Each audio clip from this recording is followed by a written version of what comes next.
Hello and welcome, Exiles, to look at the Walking Blizzard Gladiator. I say Walking Blizzard because we basically have what is essentially permanent Vaal cold snap uptime. And the character has way more dot scaling than it ever had before, thanks to the new Wrathpith. This shield essentially had its damage doubled for any dot spell skills, with the new Foulborn mod, 5% damage over time per 100 life. So how does this build work?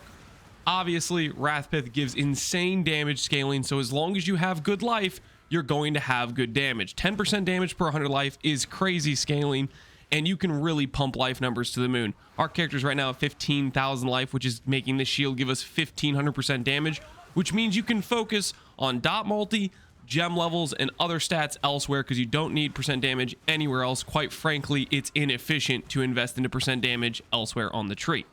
Next up, this character also takes advantage of the new mastery 1 dot multi per overcapped cold rise. So any bit of extra cold rise we can force into the build will give us a lot of dot multi. For my character right now, I'm sitting at about 240 overcap, which puts this at roughly 60 dot multi from 1 mastery, which is pretty dang nice.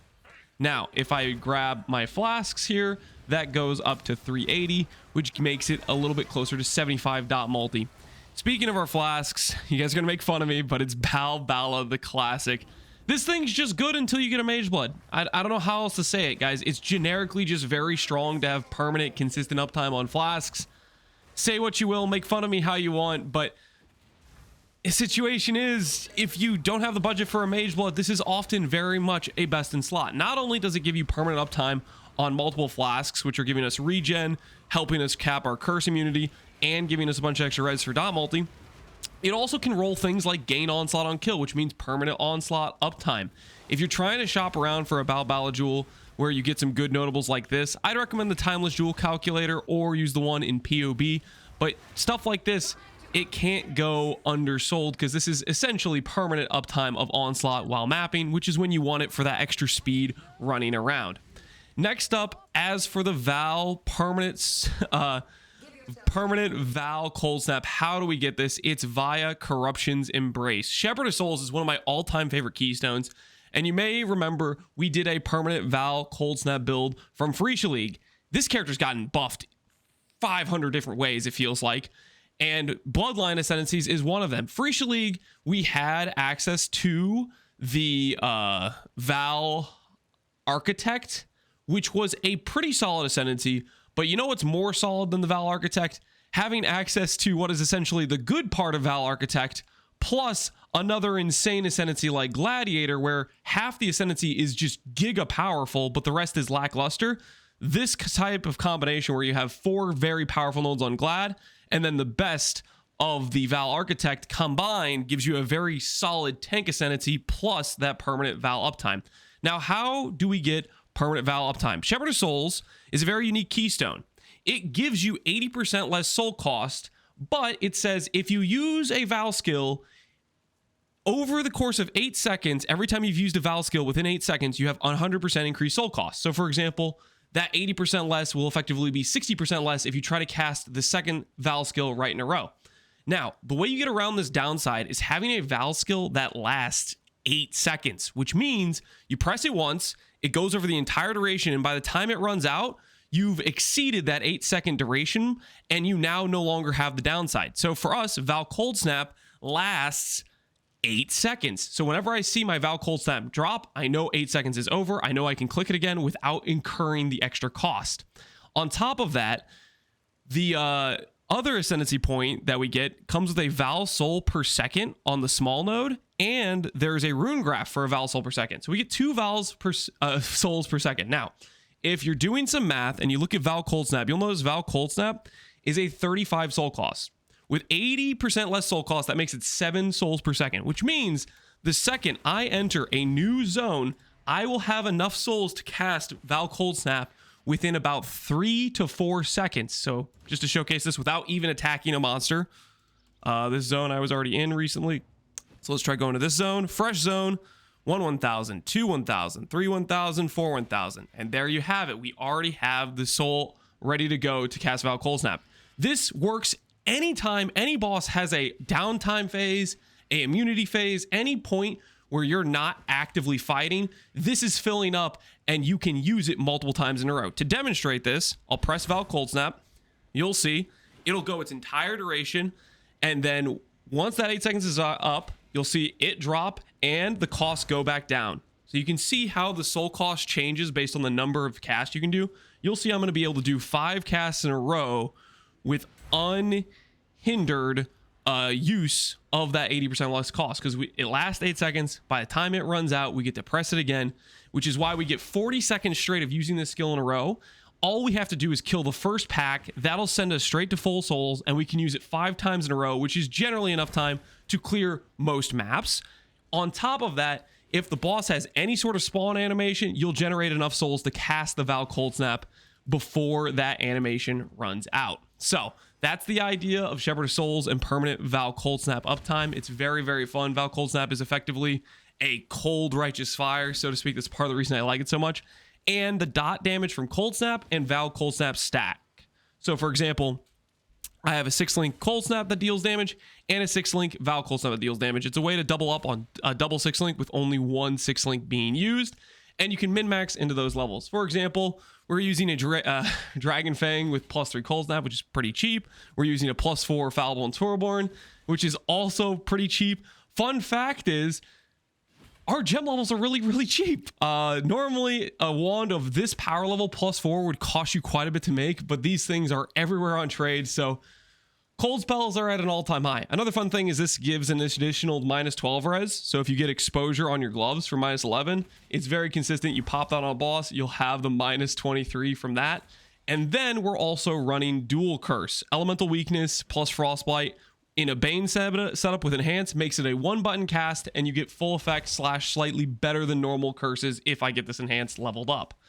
Now, speaking of the dual curse, you can get this 2 ways.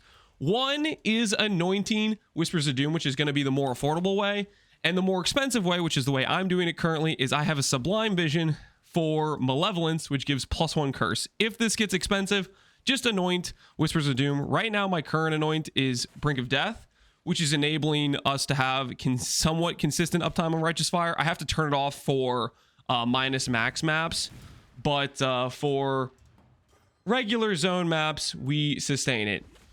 So you can see we sustain there. If you run a minus max, you'd have to turn this off. I've done T17s without Righteous Fire. It does help the damage, but whenever I run like a minus max map or a take increased damage map, I end up turning it off. And if you have to drop Brink of Death, you may not be able to sustain it. So keep that in mind. That is one of the costs of not having the Sublime Vision, but Sublime Vision is more of a min-max upgrade. Anyways, now, aside from those pieces, we are also using, you will notice, the Apostate Body Armor. This body armor is very interesting.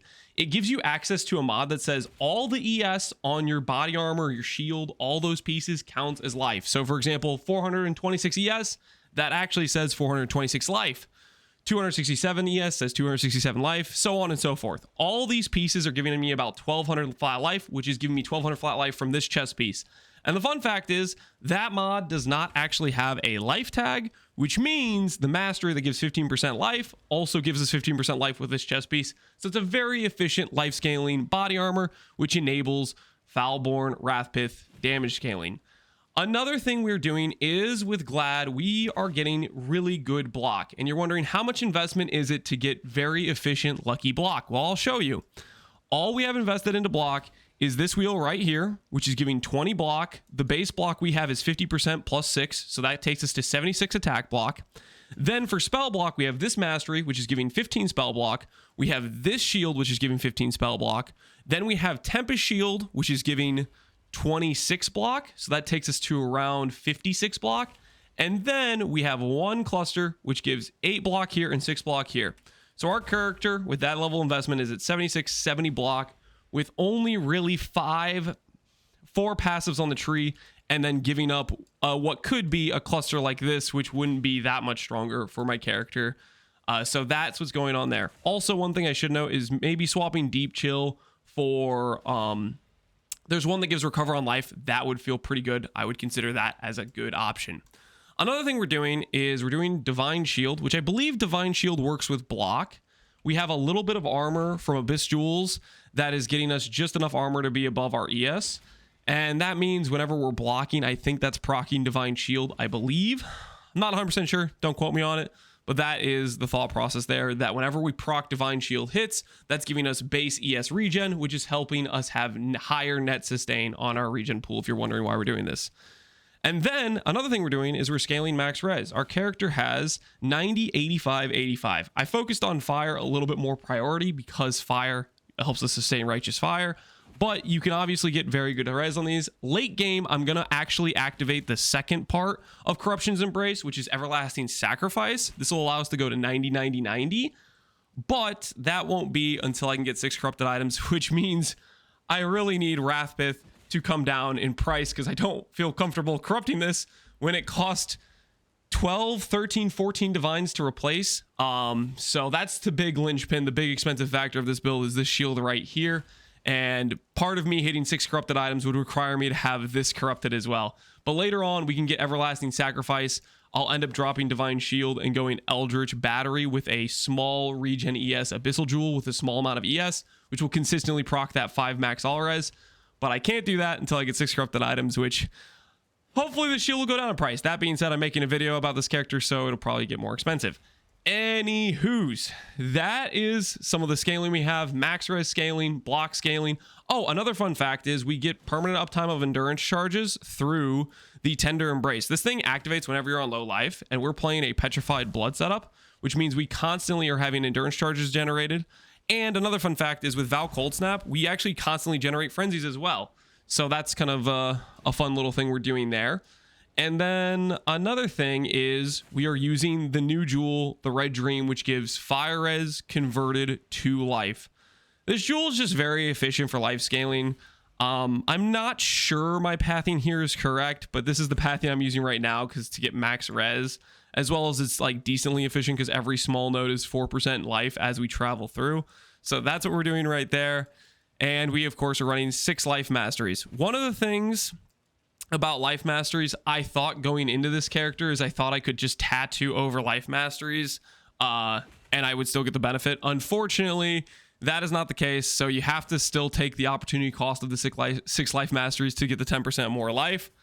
Because if you tattoo over a mastery, you will lose the effect of the 10% more life. So keep that in mind. And we're running Reservation plus an Enlighten in order to try to fit the Tempest Shield plus the Petrified Blood plus the Tempest Shield. That's what's going on there. As for ailments, we are Chill Immune from Boots, Freeze Immune from Brine King, and Shock Immune from Shield.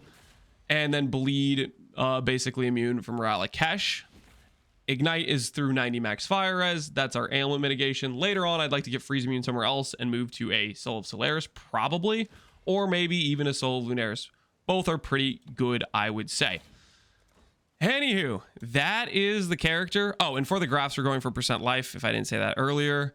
That is the character. That's the rundown. Hopefully you guys like it. And yeah, I'm probably going to keep updating this character. We're still at the fairly early stages. Our gear is some okay crafted rares on our helmet, gloves, and boots and belt. And then I just bought some random reflected jewelry off trade.